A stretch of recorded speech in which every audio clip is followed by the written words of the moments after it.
Goodnight Stories for Rebel Girls. Hi, Rebels! This is Goodnight Stories for Rebel Girls, the interview. I'm your host, Jayla Nicholas, and today we're talking to Camille Stennis. She narrated the story of world-famous poet Audre Lorde. If you haven't heard that inspiring episode, go listen right now. Don't worry, we'll wait. Okay, Camille, can you introduce yourself to our listeners?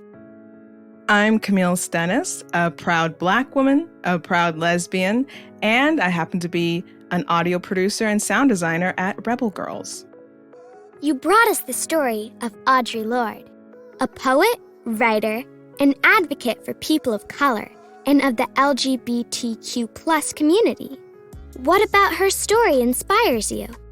As someone who has personally, growing up, struggled trying to understand who I am as a person while also being a creative, I really resonate with Audre Lorde's story. I feel like there's a lot of similarities in our journey. It's not easy being what is perceived to be different from society. It definitely felt discouraging. But, knowing women like Audre Lorde definitely has made it easier for me to accept myself and to feel more comfortable with the obstacles I faced growing up, and still to this day. Audre encountered several challenges when it came to being accepted for who she was. What have been some challenges you have faced along your own journey? So, being in love with the arts and also not ever wanting to conform to societal norms, I was constantly met with the need to have to approach things differently. So more specifically, being gay and knowing that from an early age, a lot of my friends, my classmates, my family members were straight. And that at the time seemed to be what was most accepted by society. And I felt isolated. I felt like I didn't belong. And a lot of the time I just wanted to hide myself. And so I would put that energy towards my music, my passion for audio, my passion towards the arts. I think I'm a novice writer. I used to write a lot more. I still do, but there is definitely a place of more acceptance in that, in being a creative. But I'm 30 now, and even now I still am surprised, but pleasantly surprised by how much more acceptance there is for people of the LGBTQ+ community, and even for people of color. Being a Black gay woman presents in itself its own challenges. The Black community doesn't talk about sexual identity, such as being a lesbian and being gay. And so you can, and which I did, tend to feel more like an outsider being a part of that community. But I'm much happier now. I'm married, and the world is talking about it and is more accepting of people like me, people like Audre. And I have noticed my obstacles have become much less in recent years. For girls who are interested in writing their own stories or exploring their own identity, what advice would you give them? To just start and to try not to get too in your own head.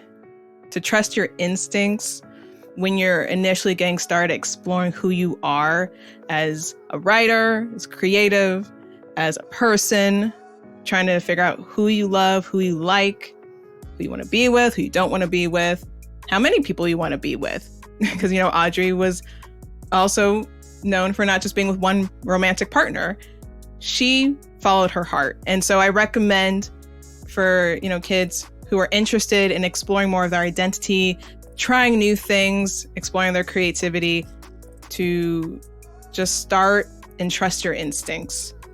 9 times out of 10, your instincts will guide you in the right direction. Even if you encounter obstacles and people who may oppose what you want to do, you can't ultimately go wrong knowing that you lived your life doing things your way. If you could go back to when you were a kid and give yourself a piece of advice, what would it be? If I can go back to when I was a kid and give myself some great advice, it would be to stay out of my head. I have always just been my worst enemy in regards to overthinking my choices and overthinking what others think of me.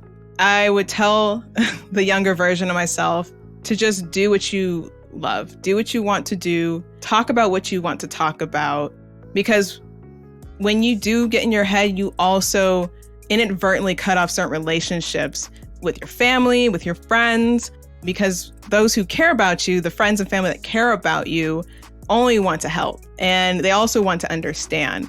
When I was a kid, though, I would, I think, give responses I thought they wanted to hear as opposed to how I actually felt. So truly, the best advice I can give younger self, Camille, is to just stay out of your head and just do what you love. And finally, Camille, what makes you a rebel girl? Makes me a rebel girl is that I do what I want. If I set my mind onto something, there is very little anybody can do to get in my way. I find something I want to do, I follow through with it to the very end until I've exhausted my own interest in it. That's awesome. Thank you, Camille. And thank you for listening. If you like the show, leave a review on Apple Podcasts or wherever you listen, and share it with all of your friends. Catch you next time. Stay rebel.